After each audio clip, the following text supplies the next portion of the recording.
The idea of a big gun strapped to some kind of a moving platform is almost as old as the idea of artillery itself. In the beginning, guns were moved by horses, and eventually by powerful engines. Numerous countries involved in World War II relied on special gun tractors to do the job.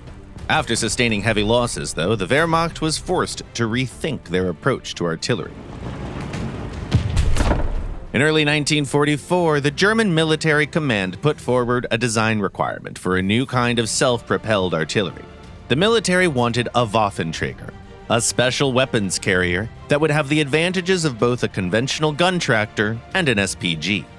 German decision-makers envisioned an 88mm PaK-43 gun on a rotating turret mounted on a tracked chassis. The vehicle also had to reach a speed of 35 kilometers an hour and be less than 2 meters high. Competing companies formed several teams, each working on their own designs. One of the prototypes was developed by the joint efforts of Steyr and Krupp. Steyr worked on the chassis, while engineers at Krupp were responsible for the gun and the turret. The team at Steyr decided to go with the Reupenschlepper Ost, a cheap and time-tested prime mover that they modified to suit the needs of the project. Through careful deliberation and negotiation, manufacturers agreed on the best spot to mount the turret and picked key components for the undercarriage. They were making swift progress because most components that they were planning to use were readily available, but ultimately, the vehicle developed by Krupp and Steyr lost the competition. Funnily enough, the winner also never made it into production as Germany simply ran out of time.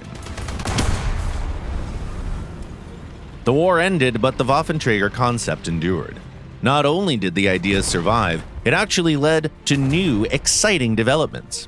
The Soviet Su-100P and the American M56 Scorpion were designed by exploring similar concepts, and even though the former was never accepted into service, it served as a base for dozens of experimental and production vehicles developed by the engineers of Ural-Transmash, from the NSA SPAAG to the Akatsiya SPG.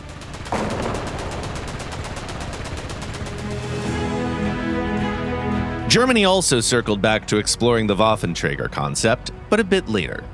In the 1970s, the Bundeswehr decided that they needed to boost the combat capabilities of their airborne troops by providing them with a lightly armored weapons carrier. The military needed a platform that could be fitted with a 20mm autocannon, hot missiles, or a 120mm mortar. The original specifications called for a vehicle with a height of less than 150 centimeters and a low enough weight for the Sea Stallion to carry 2 of those at once. Porsche produced some prototypes of the future weapons carrier, but at the end of the decade, the Bundeswehr stopped the project due to lack of funds. Nevertheless, Porsche continued development on their own and eventually struck gold as the improved vehicle was accepted into service as the Wiesel, which literally just means weasel, a fittingly small and agile predator. It met all the latest requirements issued by the Bundeswehr. It had several firing modes, it was as mobile as the Iltis light utility vehicle, it featured an automatic transmission and thermals, and, most importantly, it could be fitted with all sorts of different weapon systems. Germany employed 2 different variants of this vehicle, the Wiesel 1, with 4 road wheels, and the Wiesel 2, with 5. This new generation of Waffenträgers was adopted for use in all sorts of different roles. Eventually, there were several variants of the Wiesel, with a 20mm autocannon, a Wiesel with tow missiles, a Wiesel with a radar, a line of anti-air Wiesels, as well as the Wiesel 2 air defense weapon carrier, armed with stingers. Tiny weapon carriers received a baptism of fire and proved to be pretty effective during ground operations in Afghanistan. As of now, Germany plans to extend the service life of these tankettes by improving some of their systems and gradually fitting them with more advanced weapons. In War Thunder, several Wiesels, as well as the original Krupp-Steyr Waffenträger, are a part of the German tech tree. And what do you think about these tiny but feisty weapons carriers? Tell us in the comments below.